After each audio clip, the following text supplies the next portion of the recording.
Lumayas ka rito. Isang lumpong itinapon at pinalaya sa sariling tahanan. May lakas ng loob pa talagang magwala rito sa pamilya Pe. Labing-siyam na taong gulang na pero naka-wheelchair pa rin. Pati ba naman isang salot gustong pumasok sa pinto ng pamilya Pe. Napakalaking biro naman ito. Ha ha ha ha. Siya ang panganay na apo at direktang tagapagmana ng pamilya Pe. Paano niya nagagawang maging ganyan kabastos? Tabirihan matandang hukluban. Huwag mong madungisan ang lupain ng pamilya Pe. Baka mahawaan mo pa kami ng sakit mo.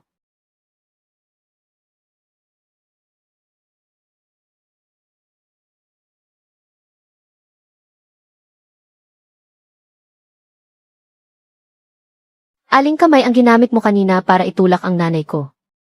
Bakit gusto na bang mangagat ng walang silbing ito? Ginamit ko ang dalawang kamay ko sa pagtulak sa kanya. May magagawa ka ba sa akin?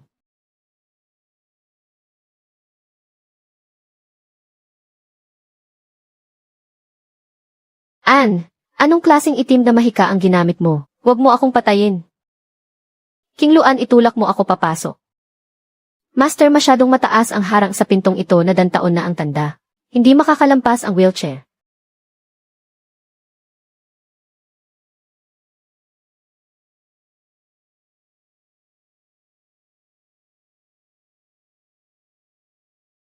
Walang sinumang makakaharang sa daang gusto kong tahakin. Masyado nang umaabuso ang pamilya Zhang. Sinasamantala nila ang kawalan ng mahuhusay na kahalili sa pamilya Pei. Gusto talaga nilang pilitin ang mga tagapagmana natin na lumaban sa arena. Kapag natalo tayo, kailangan nating ibigay ang 30% ng mga negosyo natin sa timog ng lungsod. Ito ang mismong puso at buhay ng pamilya Pei. Punong-puno ng mga malalakas na mandirigma ang batang henerasyon ng pamilya Zhang. Ang posisyon natin bilang nangungunang pamilya sa Jiangsu. Hindi na natin mapoprotektahan ang ating posisyon. Bukod kay Siksuan, wala nang iba pa sa mga direktang tagapagmana ang maaaring lumaban. Nasa rurok na siya ng pagiging isang mandirigma. Matatakot pa ba tayo sa kanya? Ang mga walang silbing tao na iyon sa pamilya Zhang. Huwag po kayong mag-alala mga lolo. Pagdating sa arena, ako lang mag-isa. Kaya ko nang pabagsakin ang buong pamilya Zhang. At paluluhurin ko sila para tawagin akong amo. Siksuan, paano kung mapahamak ka? Shiyuan, bakit hindi na lang natin kunin muli ang walang silbing iyon sa labas? At hayaan siyang maging pain doon. Para harapin ang unang laban, alamin natin ang totoong lakas ng pamilya Zhang. Pabalikin mo ang salot na iyan. Hindi ba parang tinatapakan niyan ang mukha ng pamilya Pei sa lupa? Lumpo na ang dalawang binti niya. Baka takot pa nga siyang pumasok sa pintuan.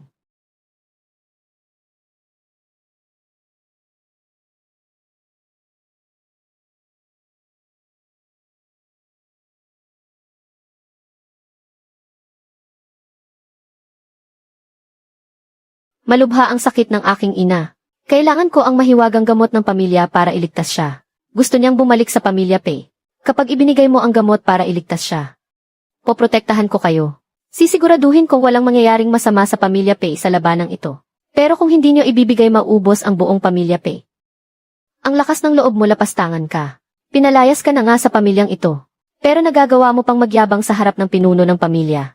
Sa tingin ko ay tuluyan ka ng nabaliw. Isang lumpo na katulad mo. Ang lakas pa ng loob mong sabihing ililigtas mo ang pamilya Pei. Mga tauhan, bugbugin niyo ang mga pulubing yan at palayasin. Ang isang basura ay hindi karapat-dapat maging kuya ko. Umalis ka na rito kasama ang maisakit mong inang parang aso. Huwag kayong humarang sa paningin ko. Mahal na pinuno, masamang balita po. Ang mga bantay sa gate ay mabilis na pinatumba at malubhang nasugatan ng panganay na amo. Ang pinto nating may 100 taon na ang tanda ay nadurog niya gamit lang ang isang hampas ng palad mula sa malayo. Ano? Gusto mong pabalikin ang ina mo sa pamilya Pei? At gusto mo rin ang mahiwagang gamot ng pamilya Pei? CJ, basta't manalo ka sa isang laban para sa pamilya Pei. Sa pinakatampok na laban sa arena, hindi ko lang ibabalik ang ina mo bilang pangunahing asawa ng pamilya. Kundi gagamitin ko rin ang pinakamagandang lunas ng pamilya Pei para gamutin ang kanyang sakit. Hinding-hindi ko babawiin ang aking sinabi. Napakahusay niya talaga, pinuno. Ang isang basura ay dapat gamitin sa tamang paraan. Kung mamamatay man siya sa arena, karapat-dapat lang iyon sa kanya. Suan, huwag hindi kakayanin ng mga binti mo. Papatayin ka lang nila kapag sumabak ka sa arena. Huwag kang pumayag.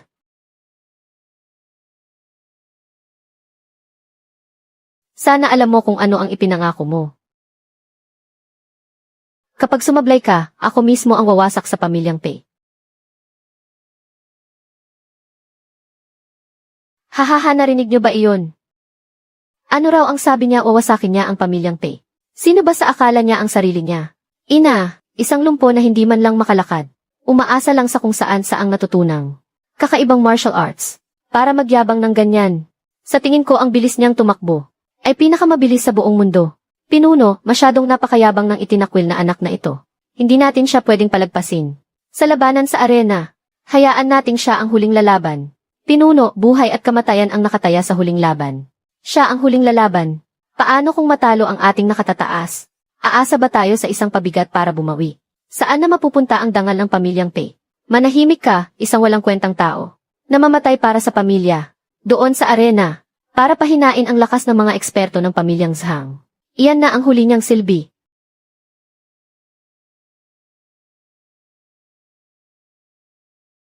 Suan-er, ang labanang iyon sa arena.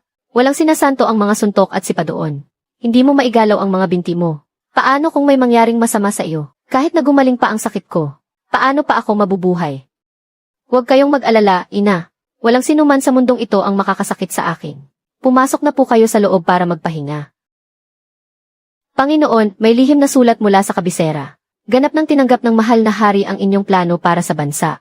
Ang pinuno ng mga bantay na si Wei Zheng mismo ang nagdala nito. Ang makakita sa kautusang ito ay tila nakikita na rin ang mahal na hari. Maaari mo nang utusan ang lahat ng sundalo sa buong bansa. Isang walang kwentang laruan lang ito.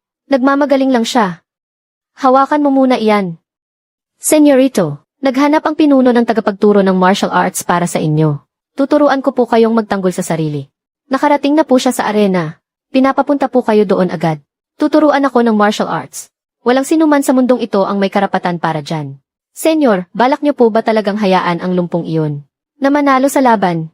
At sunduin si Suwan na sakitin at itinakwil para maging bagong senyora. Kung goon, ano na lang ako? Kapag natalo siya at namatay sa arena, ang pamilyang Pei ay makikilala sa pagpapanatili ng hustisya kahit laban sa sariling dugo. Isang magandang reputasyon sa pagsasakripisyo para sa pamilya. Kung sakaling makatsamba siyang manalo, ang pagiging senyora sa pamilyang Pei ay hindi mapupunta sa isang itinakwil na babae. Maghahanap na lang tayo ng kahit anong dahilan para palayasin siya. Pei Xiuan, dahil naghahanap ka ng sarili mong kamatayan. Pagbibigyan kita.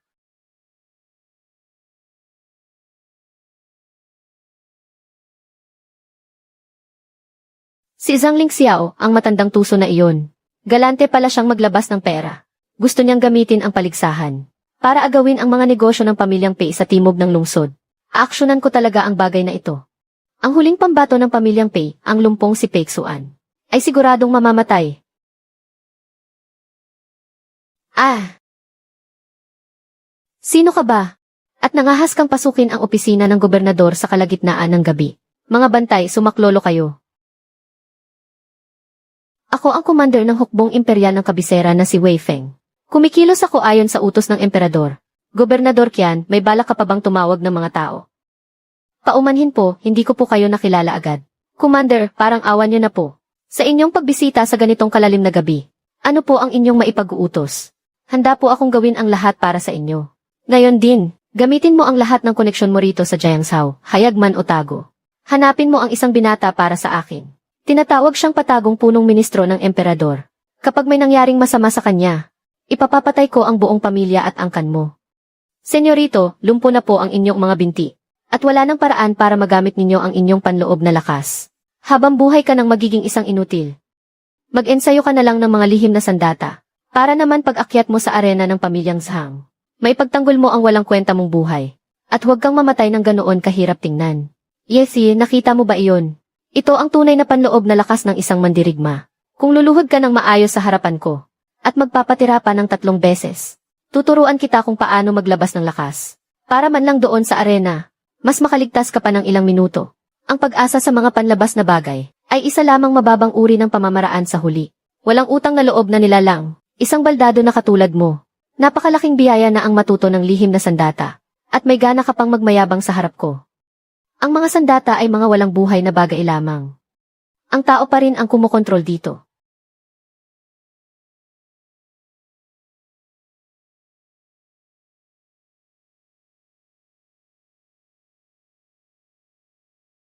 Pagpapalabas ng tunay na enerhiya. Pagkontrol sa mga bagay gamit ang enerhiya. Ito ang kakayahan ng isang dakilang guro. Dakilang guro, maawa po kayo sa buhay ko. Ang isang hamak na tulad ko ay may mga matanga. Ngunit hindi ko nakilala ang inyong kadakilaan. Sumasamo po ako, tanggapin ninyo ako bilang inyong alagad. Hindi ka karapat-dapat, manahimik ka na lang.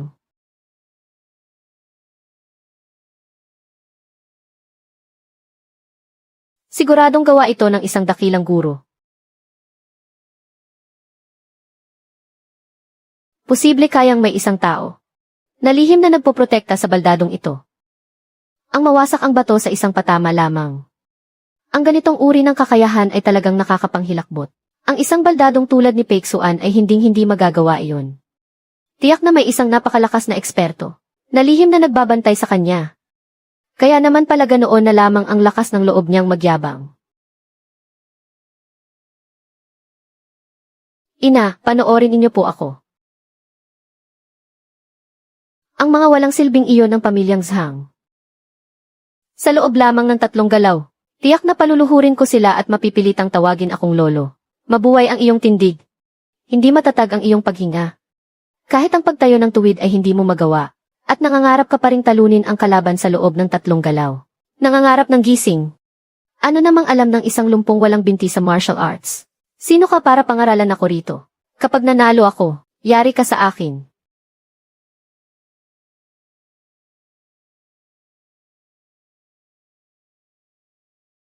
Mahal na gobernador, iyan po ang sinasabi kong dakilang master ng martial arts.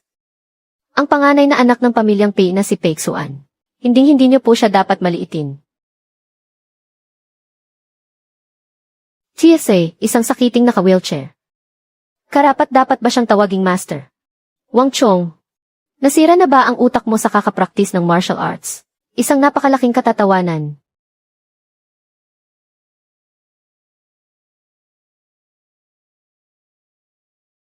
Hindi kailanman magkakamali ang Jade Compass.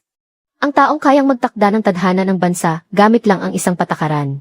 Ang nakatagong punong ministro ng kasalukuyang dinastya ay talaga palang ang isang ito. Ang lumpong binata na nakaupo sa wheelchair.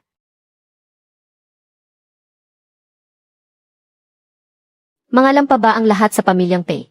Hindi man lang makasalo ng isang suntok ko. Sino ang susunod na gustong mamatay?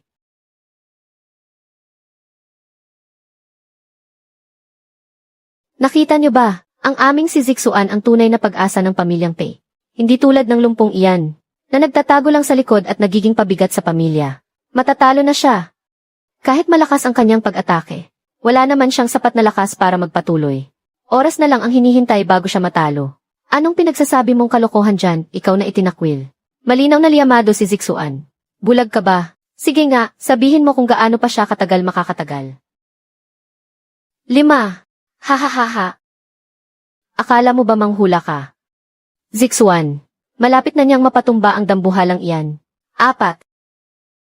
3.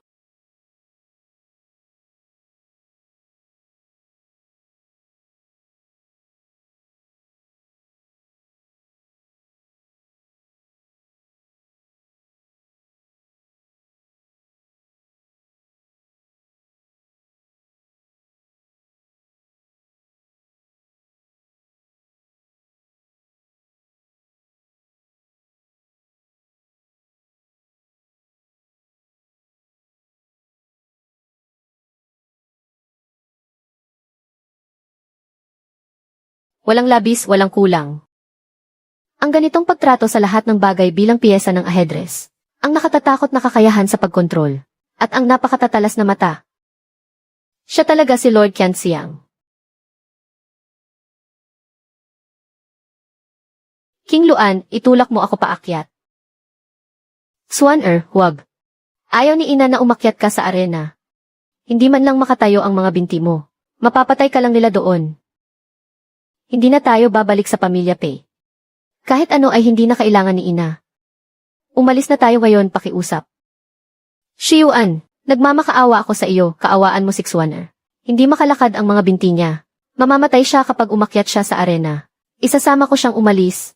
Hindi na kami kailanman magiging sagabal sa inyo. Nagmamakaawa ako, magpakita ka naman ng awa. Kalokohan, nagsimula na ang paligsahan. Talo na si Pei Zixuan. Iyon lang ang tanging mayaambag niya sa pamilya Pei. Hindi pwedeng mapahiya ang pamilya Pei. Ina, tumayo ka, sinabi ko naman sa iyo. Naibabalik ko ang lahat ng sa iyo. At kukunin ko pabalik ang lahat. Hindi ko sisirain ang pangako ko. Pei Xiuan, bago ako umakyat sa arena. Isang tanong lang ang itatanong ko sa iyo. Ang pangako mo na hahayaan mo ang aking ina na muling bumalik bilang pangunahing may bahay. Ay totoo pa rin ba? Mabuhay ka muna. Manalo ka muna bago ka magsalita. Sulong.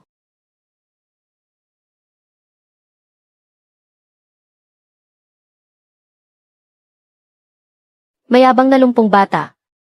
Mamatay ka na. Sa susunod na taon sa araw na ito na ang anibersaryo ng kamatayan mo. Xuan-er. Delikado, umiwas ka.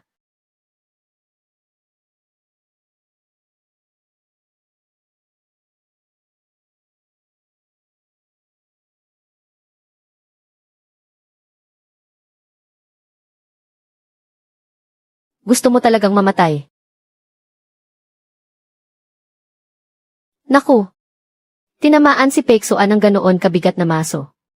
Wala man lang natirang durog na laman sa kanya. Itinapong anak na walang alam sa mundo. Ito ang kahihinatnan ng pagmamarunong.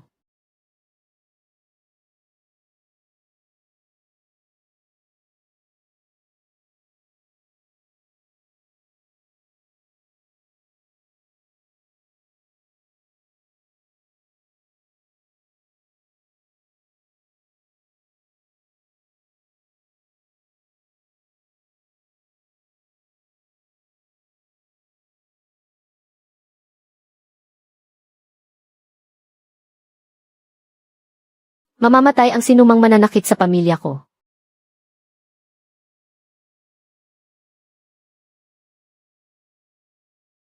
Pinuno. Tai Niu. Ang pundasyon ng kanyang martial arts ay tuluyan ng winasak. Wasak na wasak ang mga ugat at daloy ng lakas niya. Hindi na siya kailanman makakapagsanay ng martial arts. Kahit tumayo ay hindi na niya kaya. Nangako si Pei Xiuan na magiging banayad lang ang laban. Ngunit naglakas loob ang pamilya Pei ninyo na gawin ang kalupitang ito. Ngayong araw na ito, kung hindi ninyo agad isusuko ang lumpong ito ngayon din, para tadtarin ng pira-piraso, magdedeklara ang pamilya Zhang ko ng malawakang digmaan laban sa pamilya Pei ninyo. Digmaang walang katapusan hanggang sa may mamatay. Puno ng pamilyang Zhang, pakiusap huminahon po kayo. Kagagawan lang ito ng suwail na anak na si Pei Xuan. Kumilos siya ng mag-isa ng walang pahintulot. Matagal na siyang pinalaya sa pamilya Pei. Ang gulong ginawa niya. Sa kanya kayo maningil at maghiganti. Walang kinalaman ang pamilya Pei namin dito.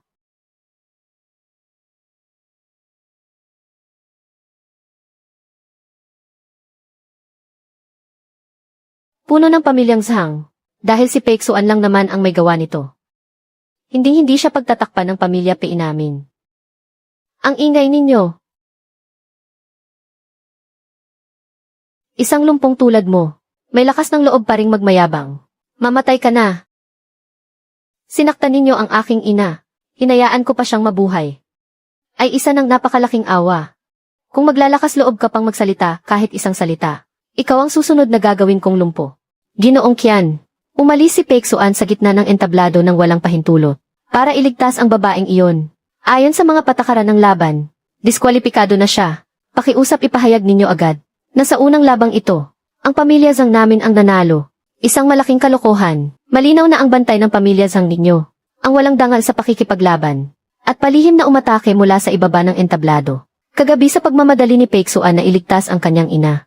Naibagsak na si Zhang Qianyu mula sa entablado. Paano iyon maituturing na talo?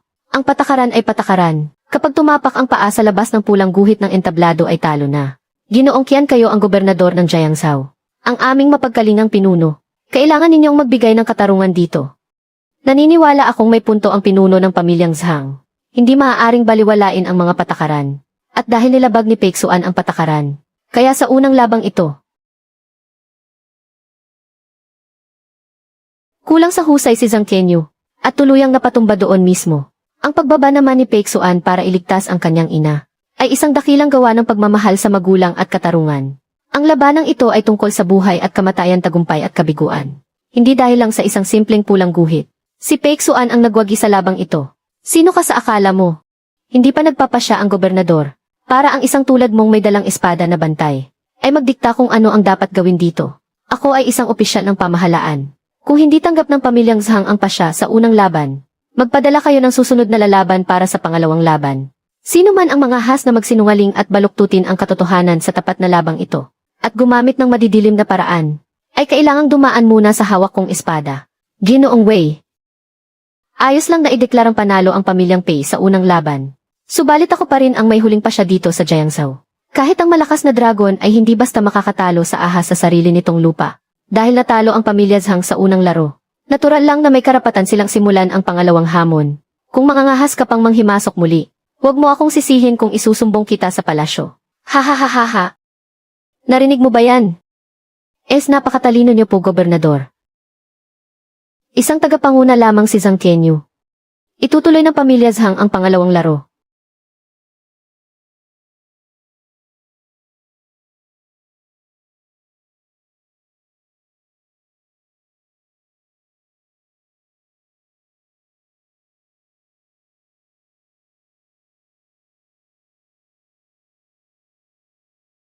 Ha! Pinalumpo ni Peksuan ang isa sa aming pamilya Zhang. Napakalupit ng kanyang pamamaraan. Ako si Zhang Xiaolin at humihiling na lumaban sa pangalawang laro. Ngayong araw ay pagbabayarin ko siya ng dugo sa dugo. Si Zhang Xiaolin ay mula pa sa nakaraang henerasyon ng pamilya Zhang. Isang veteranong eksperto na maraming taon nang nag-iisa sa pagsasanay. Napagkasunduan na para lang ito sa nakababatang henerasyon. Wala ba talagang hiya ang pamilya niyo Zhang?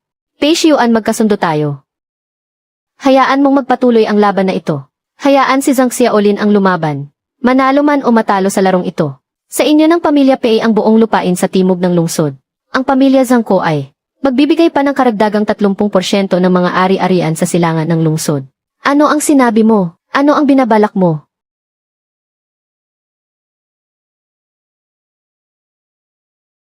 Gusto kong bilhin ang kanyang buhay. Gusto ko na sa mismong arena ay mamatay siya ng walang mapaglilibingan.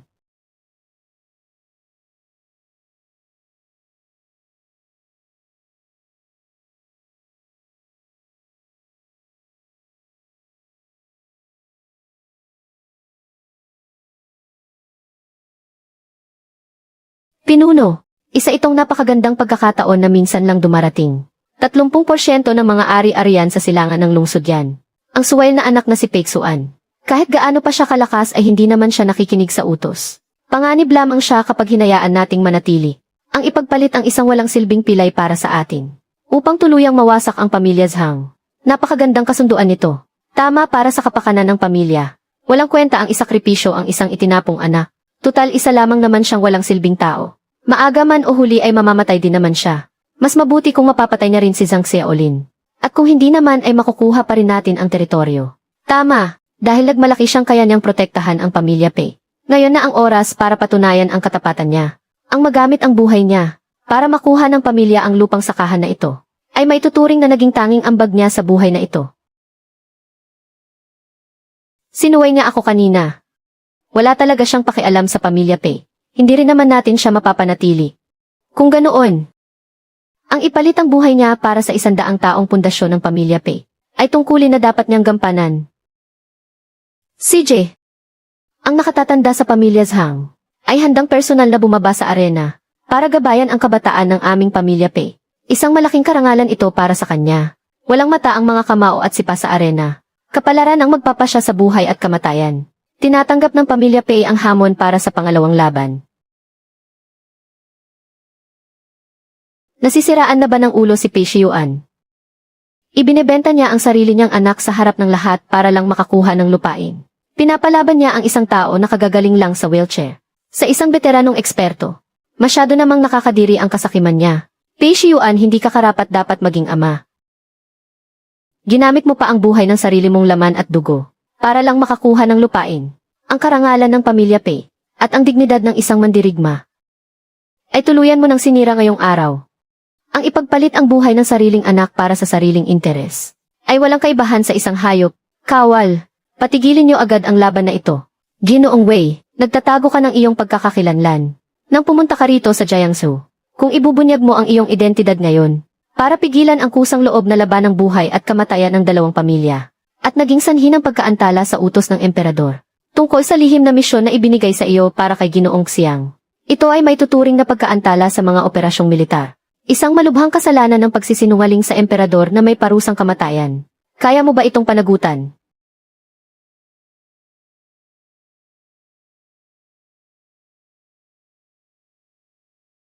Dalhin niyo rito ang kasunduan ng buhay at kamatayan.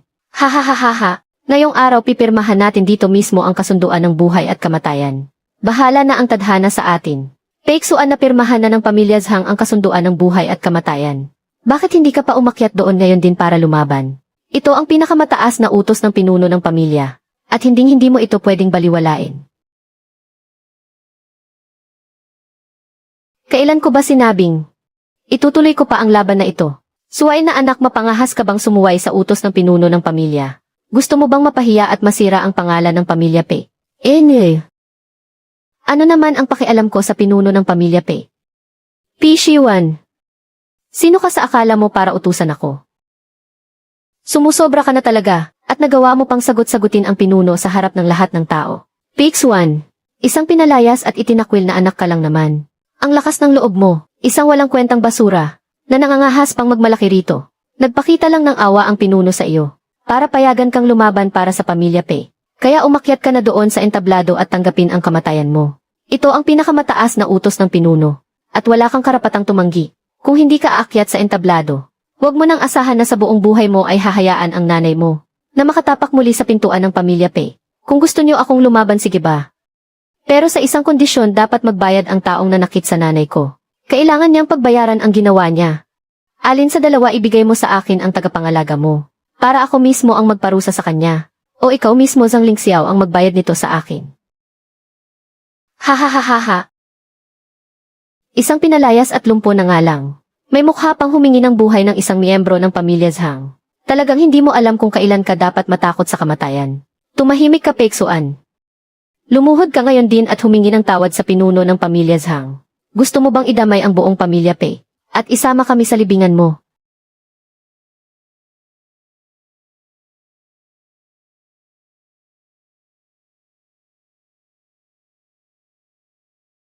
Zhang Lingxiao.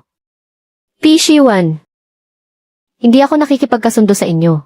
CJ. Pix1. Dahil gustong-gusto mo nang mamatay, ibibigay ng pamilya Zhang ang hiling mo. Tito Xiaolin. Hindi na kailangang gumamit ng malaking puwersa para sa kanya. Kahit na medyo malakas ang pilay na ito. Pero hindi siya karapat-dapat na magpadumi sa mga kamay ninyo. Hayaan ang tatlong elder ng pamilya. Nasubukan muna siya, at patayin na agad siya roon mismo. Ha ha ha, tatlong elder ng pamilya Zhang may utos ang pinuno. Hulihin ninyo si Pixuan, buhay man o patay.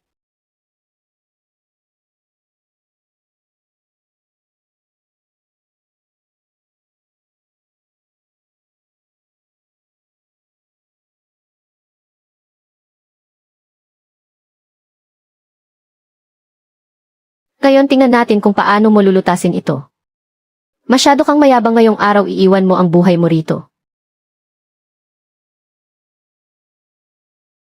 Napakayabang mo. Lumuhod ka at tanggapin ang kamatayan mo.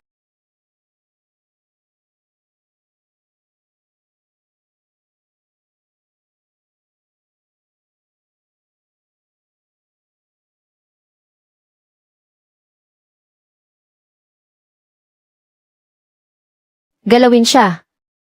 Hindi kayo karapat-dapat.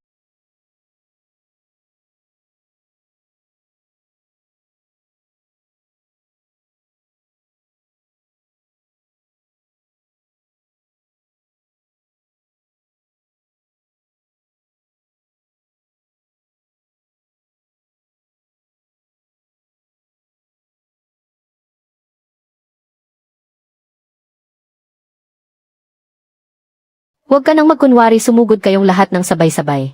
Unahin nating tapusin ang walang galang na babaeng ito.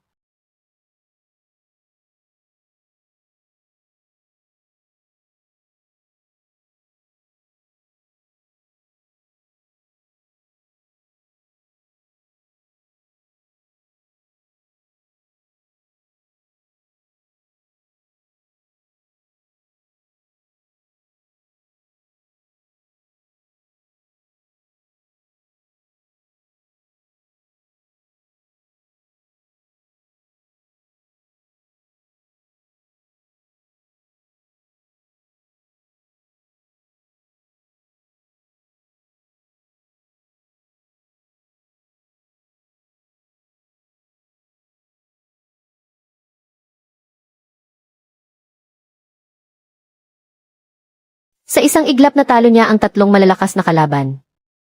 Paano nangyari iyon? Malinaw namang isa lang siyang kasama ni Peksuan.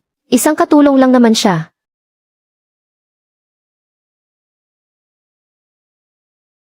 Ang kakaibang galaw na iyon.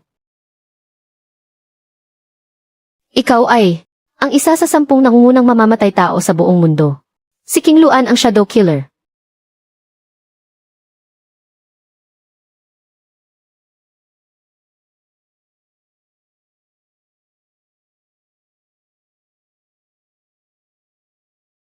Panginoon, wala na pong humahadlang sa inyo.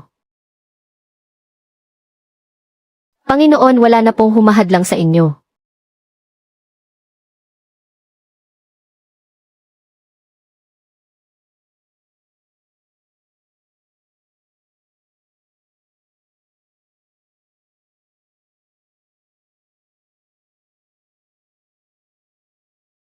Ang isa sa 10 nangungunang mamamatay tao sa buong mundo.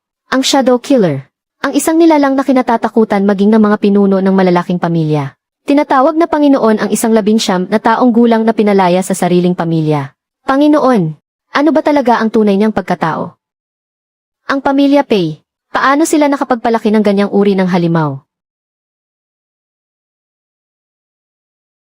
Maayos na ang tibok ng puso ni Ina. Hanggat nandito ako, walang makakapanakit sa iyo kahit bahagya. Suan-er, tama na ang pakikipaglaban. Umalis na tayo rito. Natatakot ako.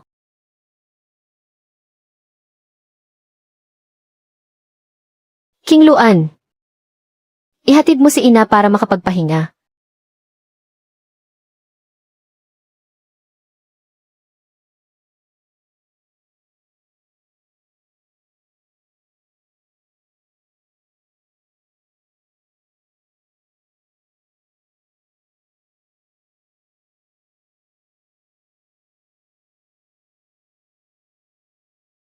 Ah! Pix 1.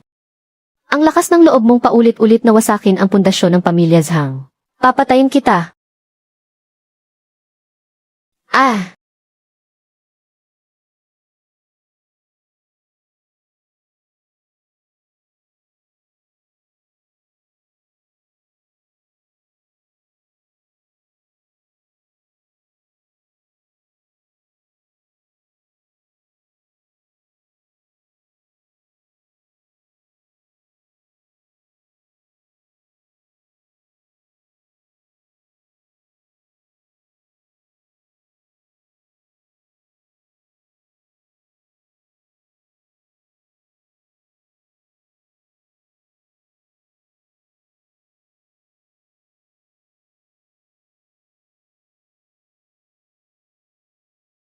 Nababaliw ka na. Isang opisyal na tagabantay lang. Nangangahas ka pang makialam sa pamilya Zhang. Huwag mong isiping dahil lang tauhan ka ng gobyerno, ay hindi kita kayang patayin. Ito nga talaga ang medalyon ng Qianxiang. Ang dakilang taong gamit lamang ang sariling lakas, ay nagawang hulaan ang kapalaran ng bansa. Ang dakilang tao na kayang magpatatag ng imperyo gamit ang mga patakaran ng bansa, ay talaga palang ang taong ito. Ang 19 na taong gulang na binata na itinuring na walang silbi. Umalis ka sa daan ko kundi pati ikaw ay papatayin ko.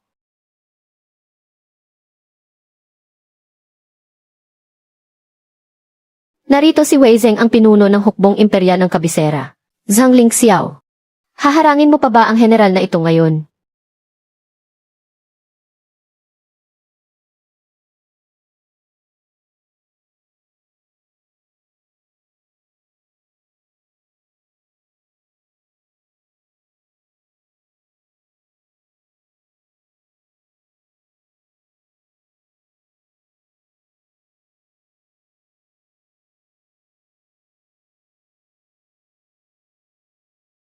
Patawad sa pangambang idinulot nito sa inyo aking Panginoon.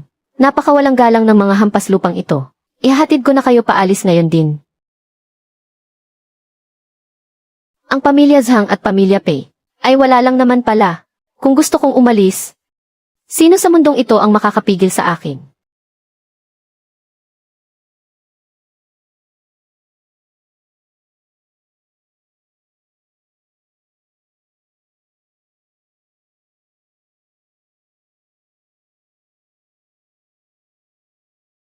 Ito ba ang pamilya Pei? Pag-asa na itinuturing ninyong parang kayamanan. Napakalaking katatawanan nito.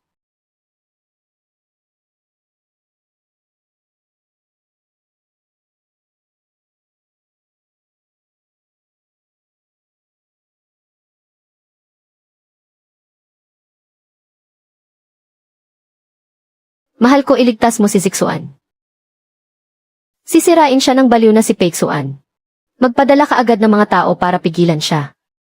Tumahimik ka. Isang walang silbi na hindi man lang kayang talunin ang isang itinakwil na anak. Kung mawala man siya, hayaan mo na siya. Ang dapat nating unahin ngayon ay ang pagkuha sa buong teritoryo ng pamilya Zhang.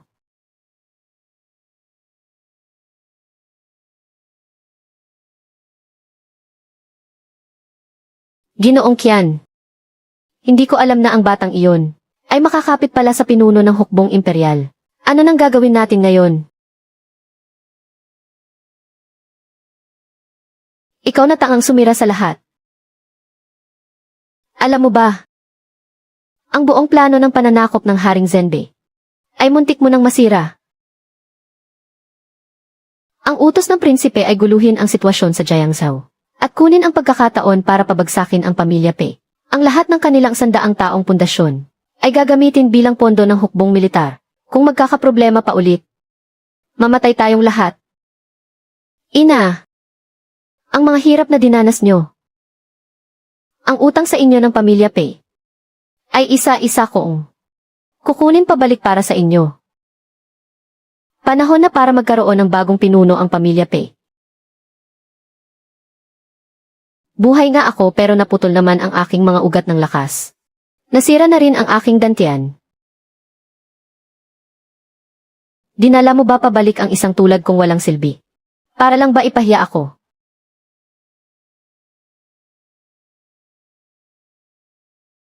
Hindi ka karapat-dapat na ipahiya ko pa. Masyado na akong nandidiri sa pamilya Pei ngayon.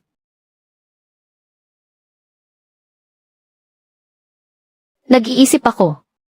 Paano kung hayaan nating ang isang itinakwil ng sarili niyang pamilya ang tumapak sa ulo ng mga nakatatanda sa kanya para umupo bilang bagong pinuno ng pamilya at panoorin silang lumuhod sa matinding kahihiyan? Siguradong napakasayan yon. Baliw ka. Isa na akong walang silbing tao. Kaya kong pagdugtungin muli ang mga ugat ng lakas mo at gawin ka pang mas malakas kaysa noon. Ngunit ang kapalit ay ang buhay mo. Ang buong pagkatao mo ay dapat lubos na sumunod sa akin. Lalaban ka ba sa pustahang ito?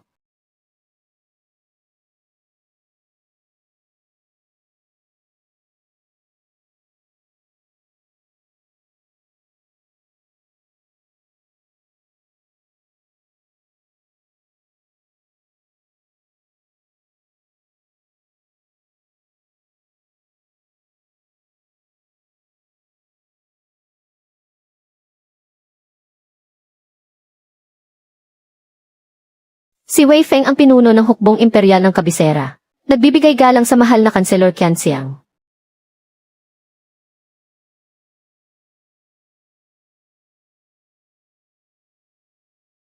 Kanselor Qian Xiang, dahil alam mo naman kung sino ako, bakit naglakas loob ka pa ring manipulahin ang aking medalyon? Sinundan mo talaga ako hanggang dito. Huminahon po kayo, aking Panginoon. Naghahangad po ng mga may pambihirang talento ang mahal na emperador.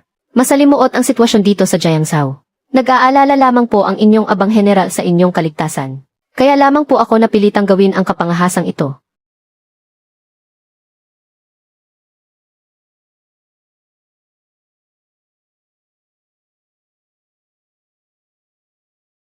Wei Zeng, sa tingin mo ba mukha akong madaling kausapin? Wei Zeng, sa tingin mo ba mukha akong madaling kausapin?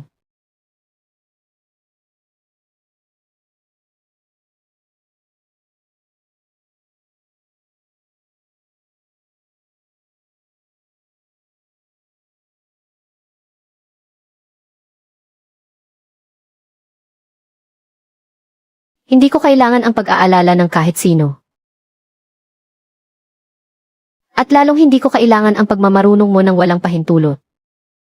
Sa susunod na maulit ito, Kamatayan ang sasapitin mo. Ipadala ang liham na ito sa kabisera sa pamamagitan ng 800 li na mabilisang mensahero.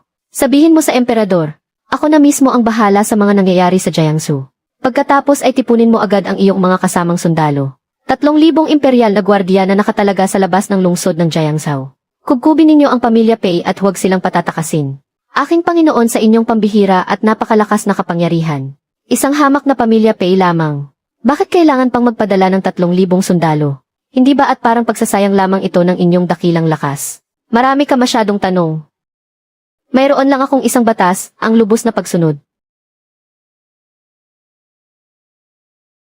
Batid ko ang aking kasalanan, susundin ko ang utos ng punong ministro.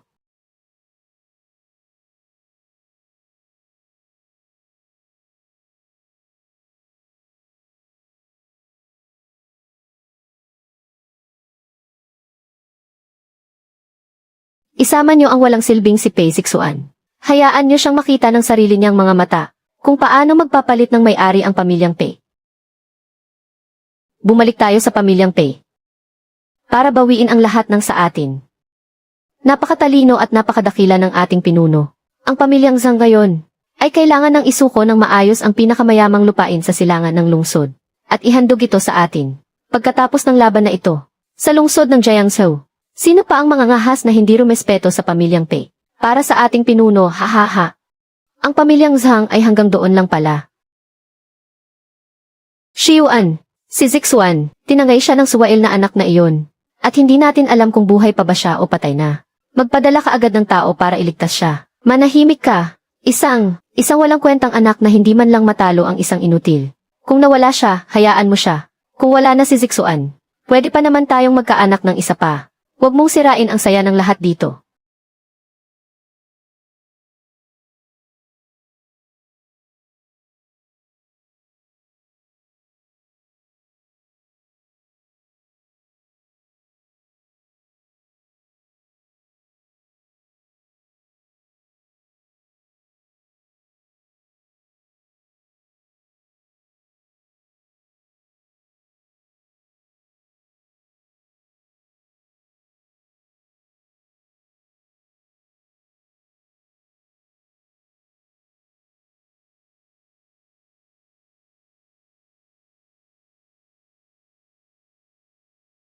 Pishiwan. Nandito na ako.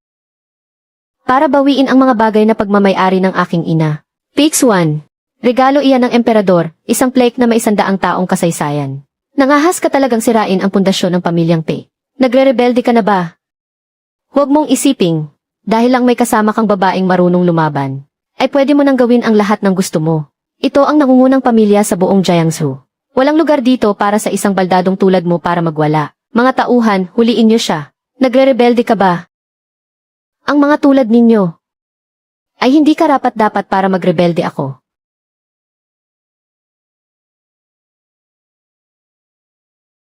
Ina, nandito ako.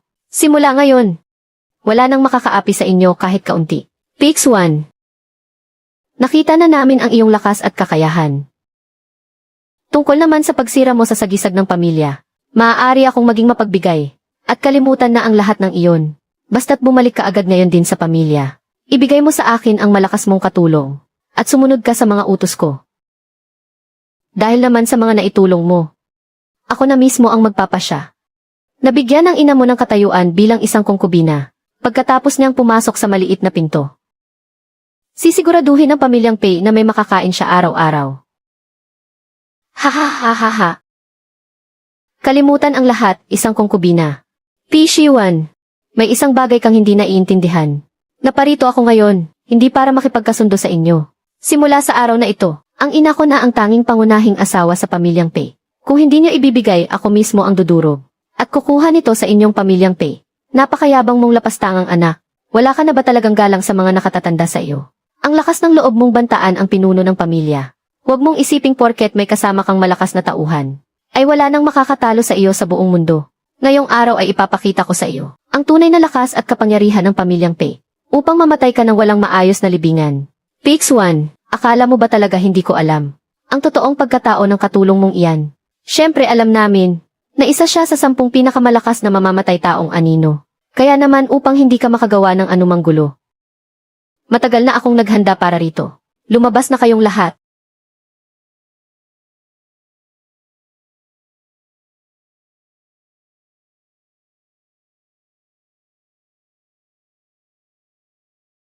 Sina Tai Panguan at Tikshan Kuan. At si Ging na pinakamabilis kumilos sa lahat. Ang tatlong ito ay kabilang sa 10 pinakamalakas sa buong lupain, na mga walang katulad na mamamatay tao. Paiksuan, hindi ka na makakatakas kahit may pakpak ka pa. Paiksuan, alang-alang sa pinagsamahan natin bilang mag-ama. Bibigyan kita ng huling pagkakataon na mabuhay. Lumuhod ka ngayon din. Makiusap kang sirain mo ang sarili mong martial arts. Kung hindi, ang bulwagan na ito ng pamilyang Pei ngayon ang siyang magiging libingan ninyong mag-ina.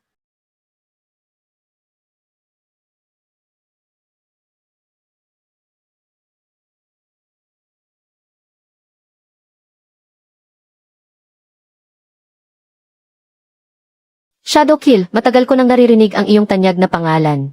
Balita ko ay kasing bilis ng kidlat ang iyong pagkilos. At pumapatay ka ng walang bakas. Ngunit sayang dahil kahit gaano ka pa kabilis. Kaya mo bang sabay na harangan ang pinagsamang pag-atake naming tatlo? Huwag ka ng maraming salita. Lumpuhin na lang natin agad ang mayabang na batang ito. Hayaang malugmok siya sa kawalan ng pag-asa. Habang pinapanood kung paano mamamatay ang mga taong dinala niya. Xuan. Sumuko na tayo. Ayaw ni ina na mapahamak ka. Pei Xiuan, ako na ang luluhod. Luluhod ako para kay Xuan. Basta't pakawalan niyo lang siya. Lalayas na kami agad sa Jiangsu. Ina! Sa mundong ito, hindi niyo kailangang lumuhod sa kahit na sino. Ha ha ha ha ha. Mamamatay na nga ay nagmamayabang pa rin. Akala niyo ba talaga ay makakalabas pa kayo rito nang nakatayo ngayon? Ano sa tingin niyo kung bakit bukal sa loob ko? Natawagin siyang aking Panginoon dahil sa harap niya. Kahit kalahating tira ay hindi ko magawang sanggahin. Kayong tatlong mga langgam na naghahanap ng sariling kamatayan ay may gana pang mag-ingay sa harap niya.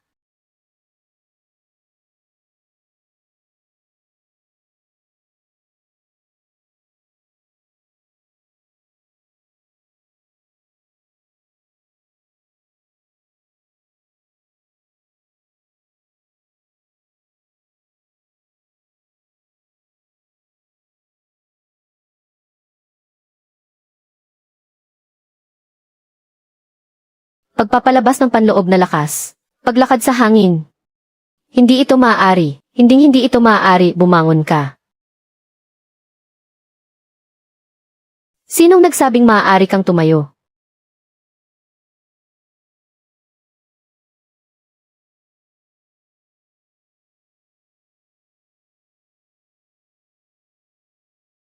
Paghubog ng tunay na enerhiya. Ang paglakad sa hangin ay gawa ng isang Grandmaster. Ikaw, siya pala ang maalamat na Grandmaster ng martial arts. Maawa po kayo, mahal na Taoist. Patawad po, naging bulag at hangal ako. Layas.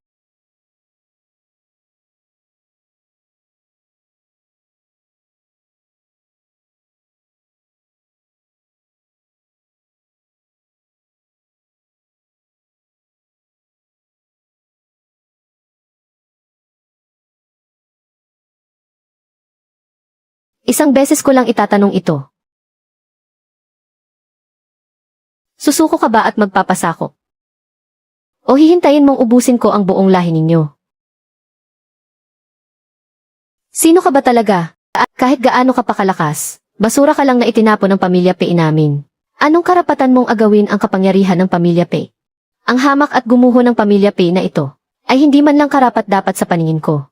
Bumalik lang ako para gawin ang pamilya Pei na ito na isang maliit at walang kwentang regalo para ihandog sa aking ina. Kagalang-galang na batang Panginoong Xuan, isa po kayong Grandmaster ng martial arts. Ang pamumuno ninyo bilang ulo ng pamilya ay isang napakalaking biyaya para sa aming pamilya Pei. Pakiusap po, pamunuan ninyo na kami ngayon din. Ha ha ha ha. Akalain mong ang tanyag na pamilya Pei ng Jiangsu. Bago pa man ako kumilos, ay takot na lumuhod ng sabay-sabay sa lupa. Talagang mga duwag kayong marunong lang lumuhod. Isang pambihirang tanawin. Zhang Lingxiao, Gobernador Qian. Nilusob ninyo ang aming mansyon sa kalagitnaan ng gabi kasama ang inyong mga tauhan. Ano ang binabalak ninyo? Ang Ang lakas ng loob mo, Pamilya Pei ng Jiangzhou. Huli na kayo sa pagsalubong sa amin. Alam niyo ba kung anong parusa ang nararapat sa inyo? Bakit hindi pa kayo lumuluhod at yumuyuko ngayon din?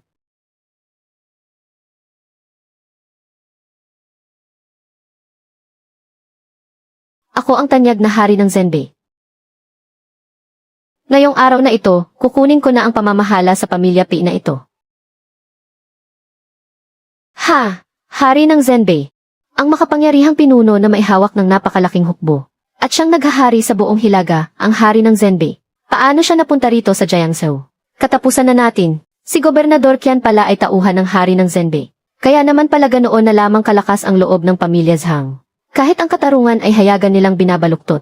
Ang matatalinong ibon ay pumipili ng matatag na puno na masisilungan. Pinuno ng Pamilya Pei ang mahal na hari. Interesado kami sa 100 taong pamana ng Pamilya Pei. Isang napakalaking karangalan ito para sa inyo. Isuko ninyo ng mahinahon ang lahat ng ari-arian ng Pamilya Pei para makaligtas kayo sa pagkaubos ng inyong lahi. Kung hindi, sa araw na ito sa susunod na taon, ang magiging araw ng kamatayan ng buong angkan ng Pei. Ang sakupin ang aming pamilya ay kagustuhan ba ng prinsipe? Ha ha ha!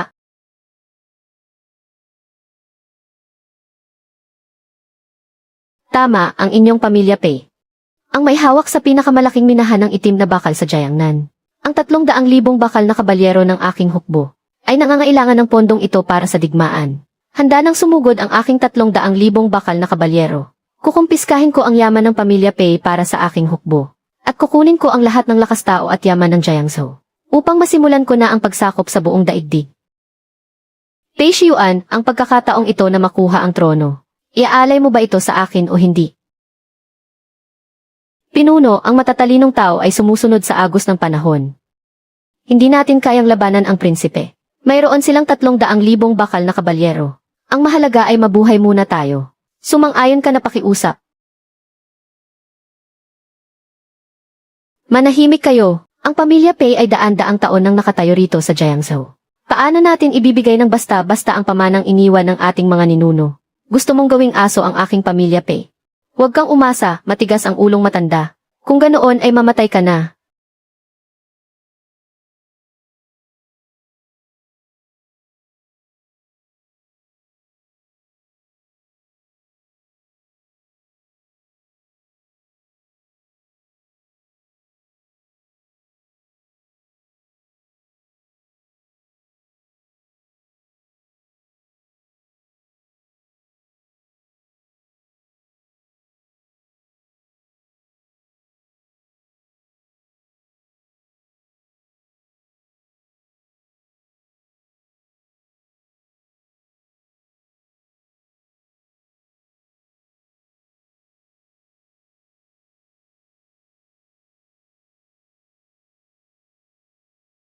Ngayong araw ay tuluyan na kitang wawasakin. Matigas din pala ang ulo mo, matanda ka. Hindi ba ang Pamilya Pei ang pinakamalakas na angkan sa Jiangsu? Ngayon ay wala man lang kahit isang mailakas ng loob na huminga. Bakit?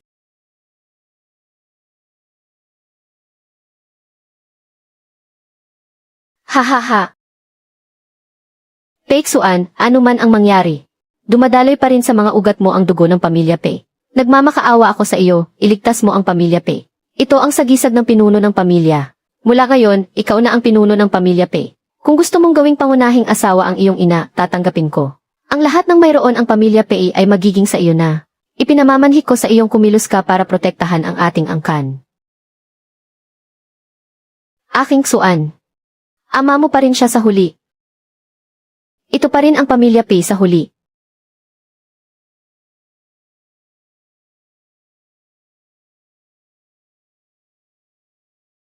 Ipinagkakatiwala ko na sa iyo ang Pamilya Pei. Xuan, bilis tingnan mo kung ano ang lagay niya. Bilis tingnan mo kung may tibok pa ang puso niya. Hindi siya mamamatay sadyang nasira lang ang dantian niya. Mula ngayon magiging isa na lamang siyang lumpo. Kamahalan sa pagpuksa sa kanila. Siguraduhing walang matirang bakas. Hayaan mong ako na ang magpadala sa hukay sa matandang ito. Kasama na rin ang mayabang na batang ito na hindi alam ang kanyang hangganan. Sabay nating tatapusin sila.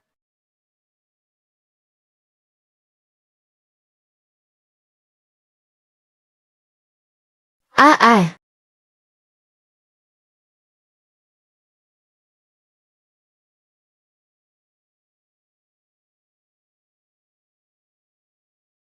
Nagtatangka kayong pumatay sa harap ko. Kahit palumpo na si Pishiyuan, lumpo pa rin siya ng pamilya Peiko. Sino ba kayo sa akala ninyo para magtangkang galawin siya?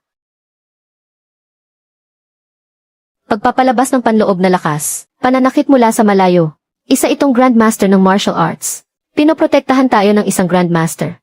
Ang pamilya Pei natin ay nagkaroon ng 19 na taong gulang na Grandmaster ng martial arts. Kumilos na siya ang Master Xuan.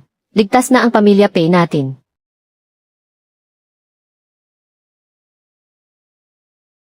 Pinuno ng pamilya ang matandang tulad ko ay naging bulag sa katotohanan. Sa pagtanggap mo ng simbolo ng pinuno, ikaw ang magiging tunay na sandigan ng pamilya Pei natin. Nagmamakaawa kaming patawarin mo kami pinuno.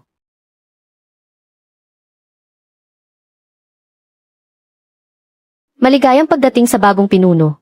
Handa kaming ibuwis ang aming buhay para sa pinuno.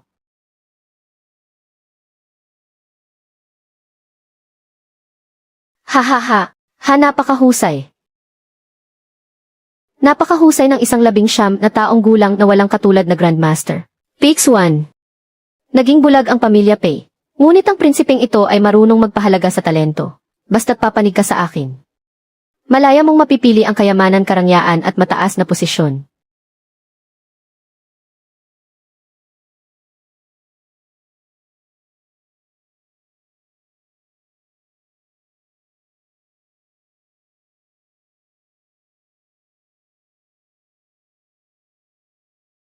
Katapusan na natin ang kapangyarihan ng isang Grandmaster at ang medalyon ng nakatagong ministro na iyon. Siya nga talaga iyon, ang nakatagong ministro na matagal nang hinahanap ng mahal na hari. Ang lakas ng loob ng hari ng Zenbei na kuhanin siya. Nagpapakamatay talaga siya.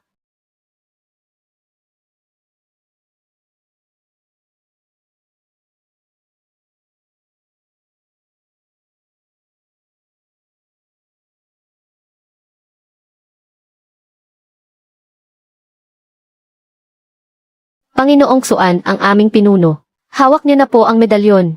At ngayon po, kayo na ang opisyal at karapat-dapat na pinuno ng pamilyang Pei. Sa isang utos niyo lang. Ang buong pamilya Pei ay handang sumunod sa inyo sa hirap at ginhawa. Noong pinalayas niyo ang aking ina sa tahanang ito, bakit hindi niyo binanggit ang salitang karapat-dapat? Ang maging pinuno ng bulok na pamilyang Pei na ito, wala akong pakialam doon. Xuan-er. Ano ba ang ginagawa mo? Hindi naiintindihan ni ina ang mga malalaking usapin ng pamilya. Simula sa araw na ito. Siya, si Xuan na ang bagong pinuno ng pamilyang Pei. Lumuhod kayong lahat sa harap ko. Magbigay galang kayo sa bago ninyong pinuno. Kahangalan, isang malaking kahangalan. Isang babae lamang si Xuan, at isa pa siyang itinapong asawa. Paano niya mapapamunuan ang may 100 taon na pamilyang Pei? Pei Xuan, nababaliw ka na ba? Hahayaan mo ba ang isang sakiting tao na hindi man lang marunong lumaban, na maghari-harian sa atin? Nasaan na ang dangal ng pamilyang Pei?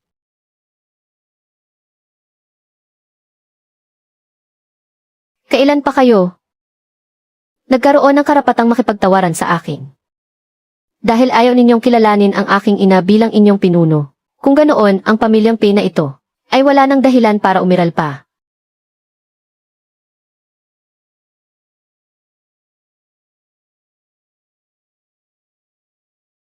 Huwag.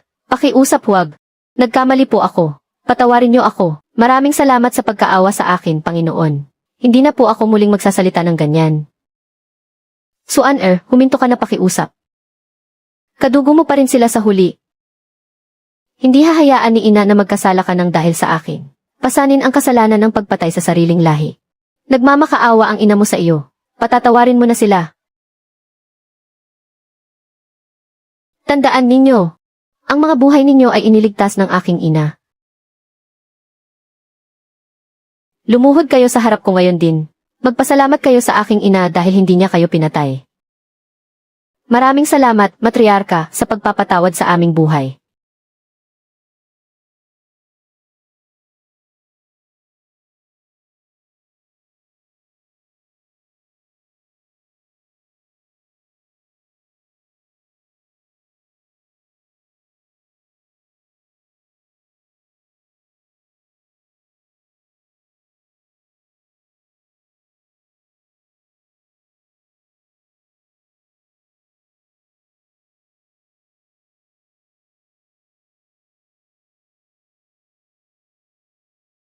Dahil sa tingin ninyo ay isang ordinaryong babae lamang ang aking ina.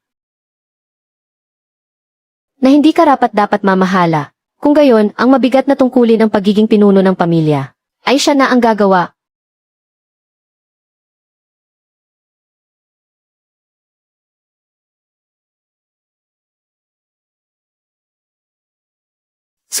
Liu Ruyan, ayos lang ba kayo? Naging pinuno ka pala ng pamilya. Maraming salamat sa iyong awa, Senyorito Xuan. Maraming salamat, Senyorito Xuan. Simula sa araw na ito, P61, ang siyang mamumuno sa pamilyang Pei sa harap ng lahat. Habang ang aking ina, dito sa pamilyang Pei, ang siyang magiging pinakamataas na matriarka sa likod ng mga eksena. Sino ang mangangahas na magreklamo kahit isang salita? Masusunod ang utos ng matriarka at ng senyorito. Enye.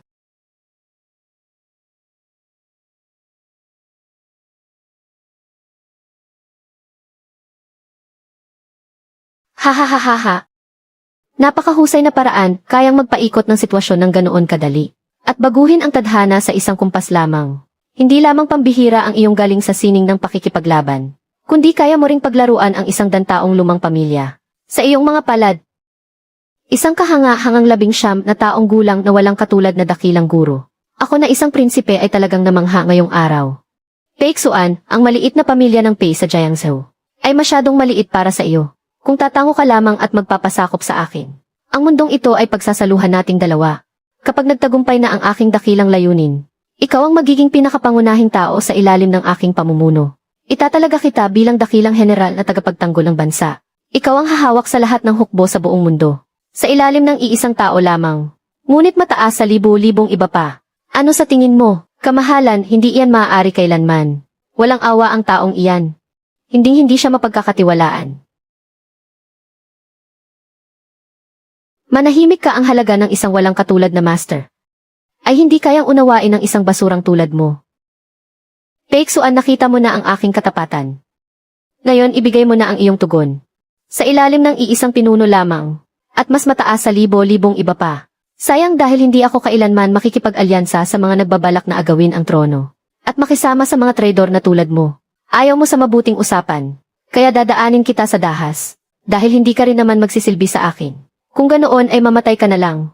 Mga kawal, palibutan ninyo ang buong pamilya Pei. Walang ititirang buhay kahit isa.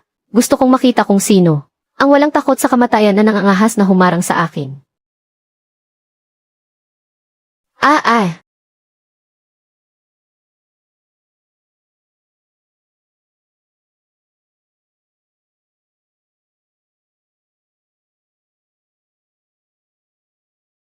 Narito ang 3,000 maharlikang hukbo ng kabisera. Tingnan ko lang kung sinong mangangahas na gumalaw.